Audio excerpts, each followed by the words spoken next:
la yonent yàlla Isa waxoon moo ca nekk moom la waxoon ña mu àndaloon ni leen ma digal leen luy wéral seen ruux wéral seen yaram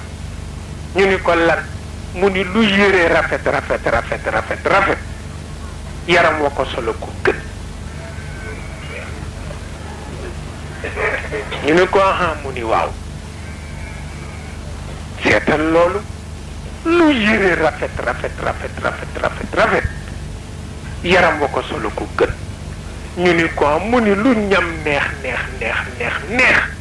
wér ga tax nga tal kooku gën waaw waaw yonent yàlla Isa ko wax ah boo defee safaan ba nag musiba dikkut ah